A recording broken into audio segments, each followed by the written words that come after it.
എവിടെ ആടായിട്ട് ഞാൻ ഭക്ഷണം കഴിച്ചോണ്ടിരിക്കുക. ആശാനെന്തി ആശാനും ഭക്ഷണം കഴിച്ചോണ്ടിരിക്കുക. അവിടെ കഴിച്ചോണ്ടിരുന്നത് കമ്മറ്റിക്കാർ വന്ന് ഭയങ്കര വിഷയം ഉണ്ടാക്കിയിട്ട് ഗാനമേള തുടങ്ങാൻ വേണ്ടിട്ട് ഞാൻ ഒരു കാര്യം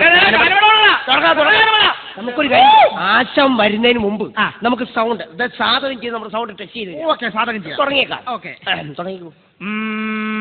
ഗരി ഗരി ഗരി ഗരി സാ പൈപ്പ പൈപ്പമ്മ രണ്ടൊന്നല്ലേ കറക്റ്റാണ്. ഗരി ഗരി ഗരി ഗരി സാ കായ്ക്ക കായ്ക്ക കരി കരി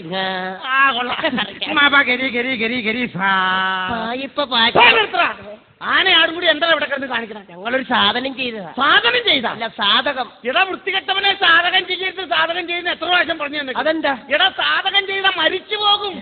എന്റെ അച്ഛൻ ഗാനപരദൂഷണം പത്മനാഭ ഭാഗവതൂരി മരിച്ചത് എങ്ങനെയാണെന്നറിയാമോ? എങ്ങനെ മരിച്ചു? ഇതുപോലെ സാധകം ചെയ്തിട്ടാ.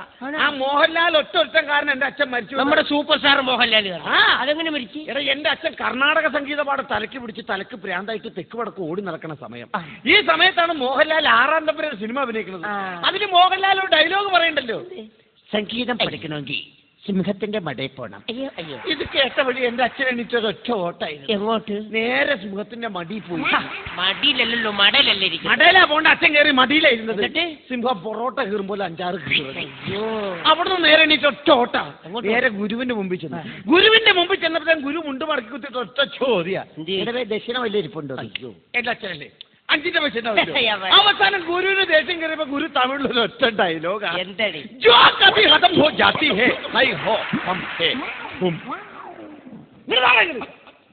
മനസ്സിലായ? ഇതൊന്നും മനസ്സിലായില്ലേ? എടാ സംഗീതം പഠിക്കണമെങ്കിൽ കഴുത്തോളം വെള്ളത്തിൽ മുങ്ങി നിന്നിട്ട് സാധകം ചെയ്യുന്നു.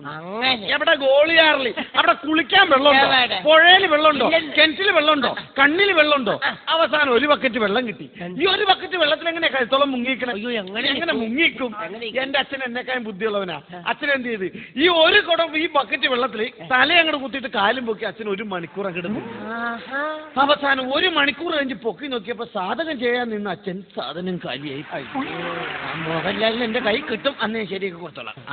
ഈ പരിപാടി തുടങ്ങാൻ നേരമായി. പെട്ടെന്ന് സൗണ്ട് ഒക്കെ നമുക്കൊന്ന് ടെസ്റ്റ് ചെയ്യണം.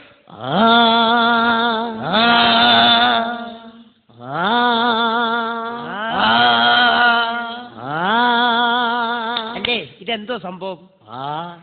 എനിക്കറിയാൻ പാടില്ല. നമുക്ക് വേറെ ചെയ്യാം. ഒരല്പം താഴണം. സാന്ന് പറഞ്ഞ യെസ് അവന്നെ യെസ്. താഴ്ത്തെ താഴ്ത്തെ. പോരാ, കുറച്ചുകൂടി താഴണം.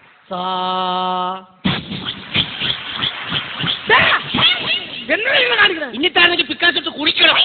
ദൈവമേ, കണ്ട മണ്ണുമണിക്കാരെയൊക്കെയാണല്ലോ പരിപാടിക്കുണ്ടെന്നത്. പരിപാടി കഴിയുമ്പോഴത്തേക്ക് ആളുകൾ ബുക്ക് ചെയ്യാൻ വരും. മണ്ടത്തരൊന്നും വിളമ്പിയേക്കരുത്. മിണ്ടാണ്ട് അടങ്ങി കരണ്ട് വന്നു.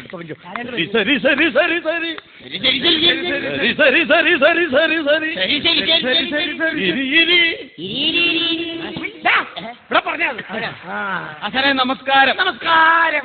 എന്റെ പൊന്ന ആശാനെ, ആശാന്റെ ഒരു ഗാനമേള ഞങ്ങളുടെ ക്ഷേത്രത്തിൽ ബുക്ക് ചെയ്യാൻ വേണ്ടി ഞാൻ പോവാത്ത ഏജൻസികളില്ല.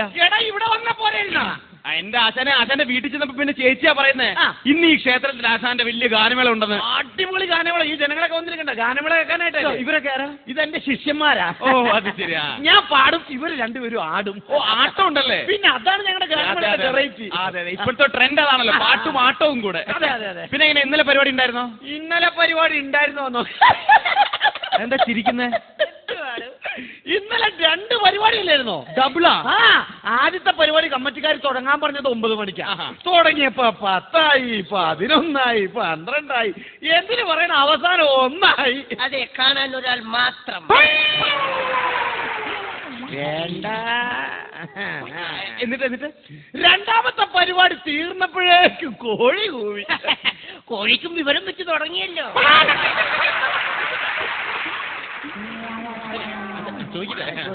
പിന്നെ ആശാന്റെ ഈ ഗാനമേളക്ക് നല്ല കയ്യടി കിട്ടാറുണ്ടോ? എന്റെ ഗാനമേളക്ക് കയ്യടി കിട്ടാറുണ്ടോ? എടാ, എന്റെ ഗാനമേള തുടങ്ങി ആദ്യത്തെ 3-4 മിനിറ്റ് കയ്യടിയാ.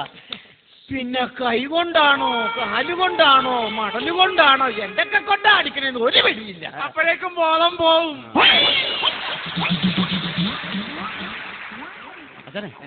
എന്താ പ്രശ്നം? ഒന്നുമില്ല, സ്നേഹം ഇടയ്ക്ക് ഇങ്ങനെ വന്നു. ആശാൻ എങ്ങനെ പുറത്ത് പരിപാടി കിട്ടാറുണ്ടോ? പുറത്ത് പരിപാടി കിട്ടാറുണ്ടോന്നോ? എടാ കാണിച്ചു കൊടുക്കടാ. കണ്ടാ കഴിഞ്ഞ ദിവസം കടപ്പുറത്ത് ഒരു പരിപാടിക്ക് പോയതാ, പങ്കായത്തിന് അടിച്ചതാ.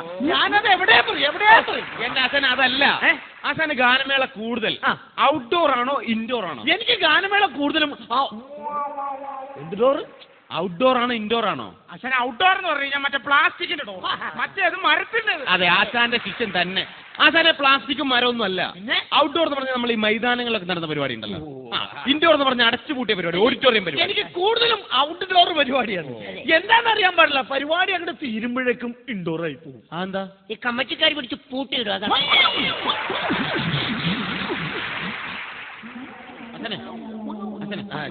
ഈ ഞാൻ തൃപ്രയാർ ക്ഷേത്രത്തിൽ നിന്നാണ് വരുന്നതെന്ന് പറഞ്ഞല്ലോ. ഈ തൃപ്രയാർ ക്ഷേത്രത്തിലേക്കുള്ള വഴി ആശാൻ അറിയാമോ? തൃപ്രയാർ ക്ഷേത്രത്തിലേക്കുള്ള വഴി അറിയാമോ? അറിയാം. അതും എന്നോട്. ഞാൻ പറയട്ടെ, പറഞ്ഞോ. സ്റ്റേജിന്റെ പുറകിലുള്ള മതിൽ ചാടി കിടന്നിട്ട് റബ്ബർ തോട്ടത്തിൽ കൂടി 100 ഓടിച്ച് അപ്പുറത്തെ വീട്ടിലെ ചാണാക്കുഴി ചാടാണ്ട് അപ്പുറത്തെ വീട്ടിലെ ടെറസിന്റെ മുകളിൽ കണ്ടിട്ട് പൈപ്പ് വഴി ഊർന്നിറങ്ങിയിട്ട് പട്ടി അടിക്കാണ്ട് വേലി ചാടിച്ച് 100 ഓടണ ആ വഴിയല്ലേ? ആശാനെ സമ്മതിക്കണം, ആ നാട്ടുകാർക്ക് പോലും ആ വഴി അത്ര പരിചയമില്ല. ആശാനെ മനസ്സിലായത് ആ വഴി 4 വർഷം മുമ്പ് ഒരു ഗാനമേള നടത്തി പൊളിഞ്ഞിട്ട് ഞങ്ങൾ അതുവഴിയല്ല ഓടി രക്ഷപ്പെട്ടത്. ഓ, അന്ന് ആശാനായിരുന്നു ആ പരിപാടി നടത്തിയതല്ലേ? എന്നെ പോലത്തെ ഒരാള്. മനസ്സിലായി. പക്ഷെ അന്ന് ആശാൻ ഇത്ര തടിയില്ലായിരുന്നു കേട്ടോ, വളരെ മെലിഞ്ഞിട്ടായിരുന്നു. ഇപ്പോഴെങ്ങനെ എത്രയും തടി വെച്ചത്? അത് പിന്നെ ഡെയിലി അടി വെച്ചാൽ പിന്നെ നീര് വെക്കത്തില്ലേ? പള്ളിവട്ട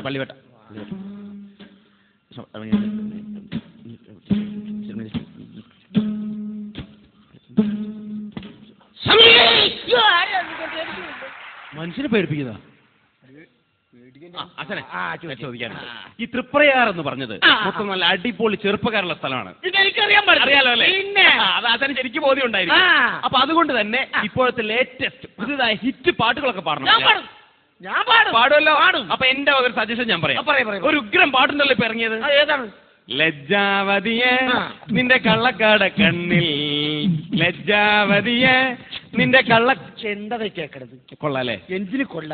ഇങ്ങനെയാണ് പാടുന്നത്. പിന്നെ പാട്ട് പാടുമ്പോ അതിനൊരു ഈണം വേണം. നീ ഈണം തെറ്റിച്ചാ പാടിയത്. ഈണം തെറ്റിയാ ജനങ്ങൾ തുള്ളണം. അതാണ് എന്റെ ഗാനമേള. ഇപ്പൊ നമ്മൾ ക്ഷേത്രത്തിലല്ലേ പരിപാടി. അതെ, അവിടെ ഭക്തിയോടെ വേണം ഈ പാട്ട് പാടാൻ. ഭക്തിയോടെ ഞാൻ പാടുന്ന കേട്ടില്ല. എന്നെ പിടിച്ചോ. ഓം വച വചാന വചാന മേരെ തപ്പു തപ്പു മേരെ ടിപ്പു ടിപ്പു മേരെ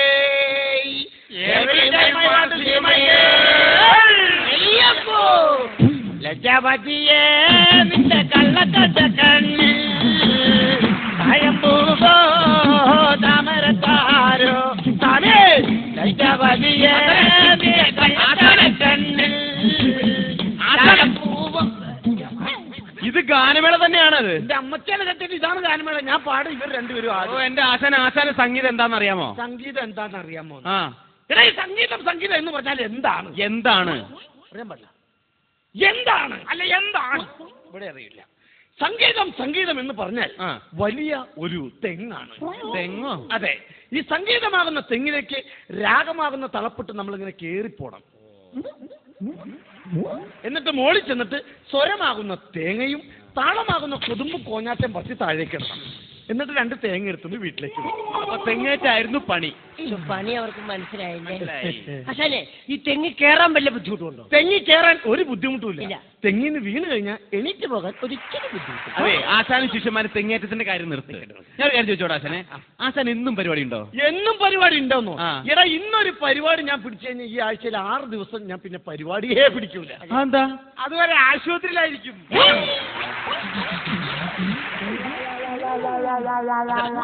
ആശാന് ഇങ്ങ് വാ, കാര്യം ചോദിക്കട്ടെ. ഞാനിപ്പോ ആശാനെ ഈ തൃപ്രയാർ ക്ഷേത്രത്തിൽ ആശാന്റെ പരിപാടി ബുക്ക് ചെയ്യാൻ പോവാണ്. ബുക്ക് ചെയ്താൽ ആശാനും ഈ ട്രൂപ്പും കൂടെ എങ്ങനെ അങ്ങോട്ട് വരുന്നത്? പരിപാടി നിങ്ങൾ ബുക്ക് ചെയ്തന്നെ ഞങ്ങൾ എല്ലാവരും കൂടി പരിപാടിക്ക് ഒരു കാറിന് അങ്ങോട്ട് വരും. തിരിച്ച് ഒരു ആംബുലൻസ് അറേഞ്ച് ചെയ്താൽ മതി.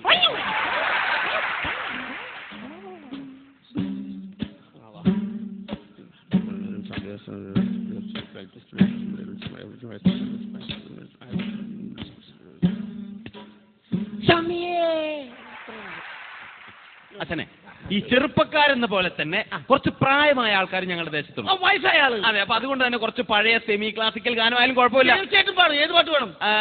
സംഗീതമേ ജീവിതം ശ്രുതി മധുര എന്തായി കേൾക്കണം? പിന്നെ എങ്ങനെയാണ് പാടുന്നത്? പിന്നെ എങ്ങനെയാ പാടുന്നത്? ഞാൻ പാടുന്ന കേട്ടോ. ഇല്ല, പാട്ട് പാടി ജനം തുള്ളണം. അതാണ് വേണ്ടത്. ഒന്ന് തുള്ളിച്ചേ. ഞാൻ പറഞ്ഞ പിടിച്ചോ. സംഗീതമേ ജീവിതം ശ്രുതി മധുര സംഗീതമേ ജീവിതം സംഗീതമേ ജീവിതം മധുര സംഗീതമേ ജീവിതം. എന്റെ അച്ഛനെ ഇത് ഗാനമേള തന്നെയാണ്. അമ്മച്ചാൻ സത്യത്തിൽ ഞാൻ പാടും, ഇവർ രണ്ടുപേരും ആടാ. പ്രശ്നം ഉണ്ടാക്കരുത് കേട്ടോ. ഒന്നുമില്ല. പിന്നെ ആശാൻ ഒരുപാട് വേദിയിൽ പരിപാടി അവതരിപ്പിച്ചിട്ടുണ്ടല്ലോ. അപ്പൊ എന്തെങ്കിലും ആശാൻ ഒരു പാട്ട് പാടിക്കൊണ്ടിരിക്കുമ്പോ ആ പാട്ട് വീണ്ടും പാടാൻ ഓഡിയൻസ് ആവശ്യപ്പെട്ടിട്ടുണ്ടോ? വീണ്ടും ഒരു പ്രാവശ്യം പാടാൻ. എടാ എന്നോടൊരു പാട്ട് 10 പ്രാവശ്യം പാടാൻ പറഞ്ഞിട്ടുണ്ട്. 10 പ്രാവശ്യം? കണ്ണൂർ ക്ഷേത്രത്തിൽ ഞാൻ ഹരിമുരളിദേവൻ പാടിക്കൊണ്ടിരിക്കുക. പാടി തീർന്നത് ഓഡിയൻസ് സെറ്റിട്ട് പറയുന്നത് എന്ന് വെച്ചാ ഒരു പെഗ്ഗൂടി വേണമെന്ന്. അല്ല ഒരു 10 പ്രാവശ്യം കൂടി പാടാൻ. അങ്ങനെ ഞാൻ ആ പാട്ട് ആ സ്റ്റേജിൽ നിന്ന് 10 പ്രാവശ്യം പാടി. 10 പ്രാവശ്യം. അവസാനം ഒരുത്തൻ ചാടി എഴുന്നേറ്റ് പറയാ, ഇനി നീ ഈ പാട്ട് പാടി ശരിയാക്കിട്ട് ഇവിടുന്ന് പോയാ മതി എന്ന് പറഞ്ഞു.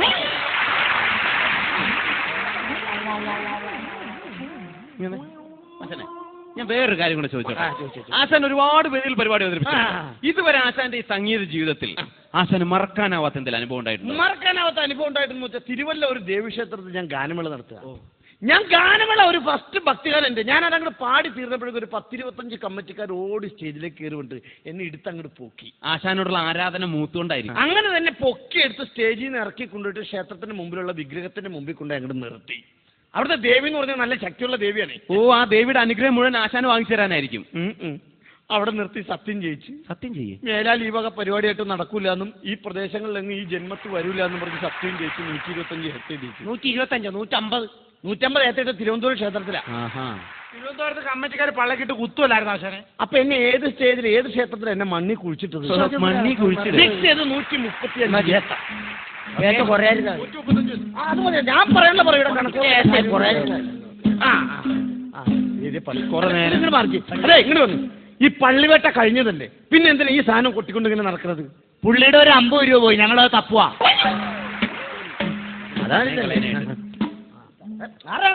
അതന്നെ ഈ പൊതുവെ ഗാനമേളയുടെ ഒരു ഫോർമാറ്റ് എന്ന് പറയുന്നത് അവസാനം അടിപൊളി തമിഴ് പാട്ടാണ്. അടിപൊളി തമിഴ് പാട്ട് പാടുമല്ലോ. ഞാൻ പറയുന്ന പാട്ട് പാടിയാൽ മതി. തീർച്ചയായിട്ടും പാടും. ഒരു പാട്ടുണ്ടല്ലോ. ഏത് പാട്ടാ? തിരക്ക് വെച്ചിരിക്കേ എടുത്ത് വെച്ചിരിക്കേ കറുത്ത കോഴി മുളക്. എന്താ കേൾക്കുന്നത്?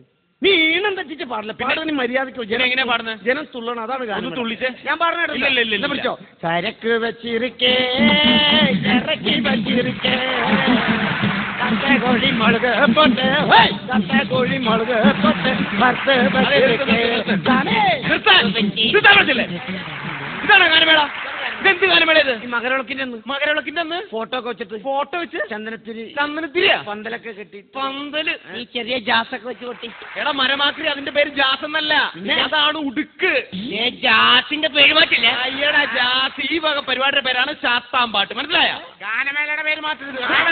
ഈ ഗാനമേള എനിക്ക് വേണ്ട. അങ്ങനെ പോകാൻ പറ്റേ? കൈവിട്. അഡ്വാൻസ് തരാണ്ട് ഞാൻ വിടൂല. എനിക്ക് പരിപാടി വേണ്ട. പരിപാടി വേണ്ടെങ്കിൽ അഡ്വാൻസ് തരാണ്ട് ഞാൻ വിടൂല. എനിക്ക് പരിപാടി വേണ്ട.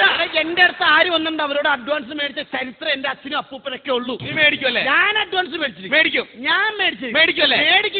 മേടിക്കും.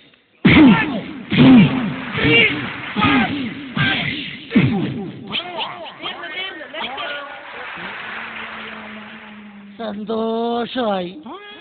ഞാൻ നിന്നോട് അഡ്വാൻസ് ചോദിച്ചു, നീ എനിക്ക് ഫുൾ പേയ്മെന്റ് തന്നു. നീ കൈകേറ്റി വെച്ചോ മക്കളെ.